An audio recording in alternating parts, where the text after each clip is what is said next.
Degloirespace signing in.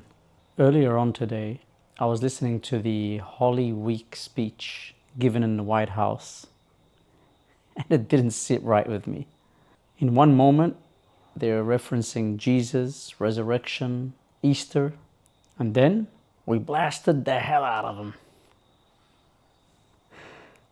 So I had to ask myself, why do leaders speak about God, especially when they're talking about war? Could it be because war is hard to justify? It's messy, it's brutal, and you can't guarantee that the innocent don't die. The kids, the people who don't have anything to do with the war, just the everyday people, the pets, the animals, the plants. That raises questions. But the moment you bring God into all this, now something changes. Now it's not just a conflict. It becomes necessary, meaningful, even righteous. And we heard it clearly. To be a great nation, you have to have religion. That's not a casual statement. That's a shift from strategy to morality. When you speak in the name of God, you're no longer just arguing. You've now put yourself on higher ground, the highest ground possible. Because now, if you disagree with me, it's no longer an intellectual thing. It's a sin. You're wrong.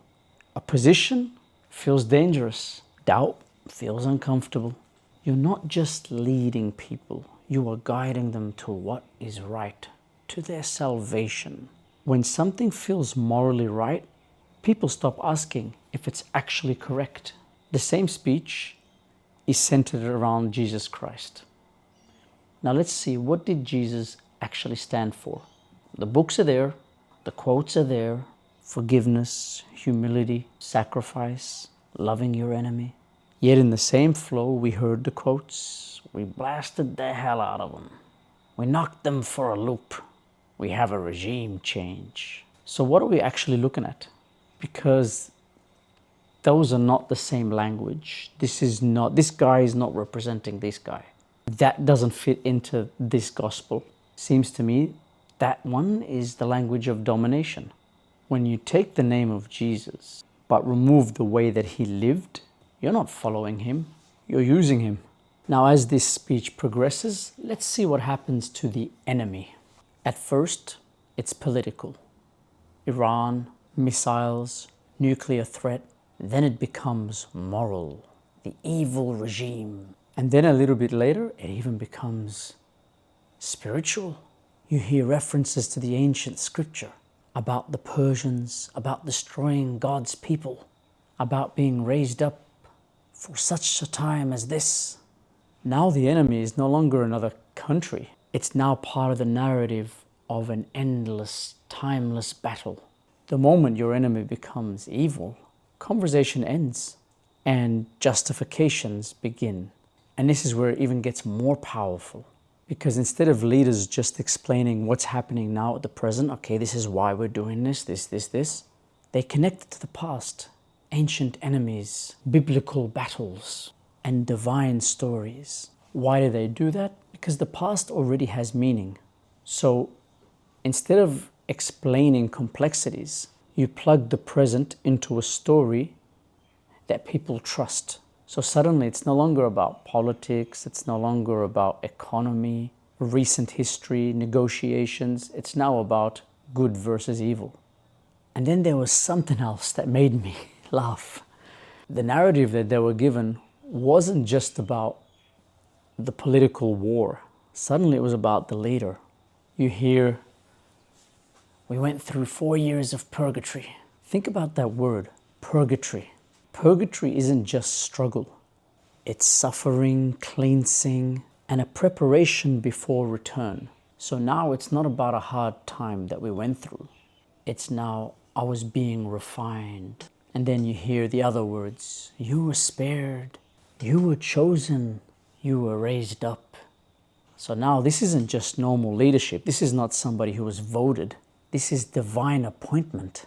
And when a leader becomes part of a sacred story, questioning them feels like you're questioning the story itself. And then something else happens in the speech where he jokes, he laughs. After speaking about Palm Sunday and Jesus' entry into Jerusalem, he says, "They call me king now. Do you believe it?" And it feels light, it feels harmless. But humor is very powerful. The joke makes you laugh, but it also, through that laughter, it seeps in and you accept it. So now everything comes together. Let's combine God, war, identity, history, and you end up with a simple frame. We are good, they are evil. And this is where there's no more complexity in the story, there's no more need for thinking, there's no ambiguity, there's nothing for you to think about. It's solved. Straight 1980s action film. We got the good guys and we got the bad guys. So what's really happening here? This isn't just about this speech or isn't about this leader personally. That's not what I'm interested in, because it's not like he's exclusive or this is an exclusive occurrence. This is how power speaks. All to different levels, of course, depending on how powerful somebody is.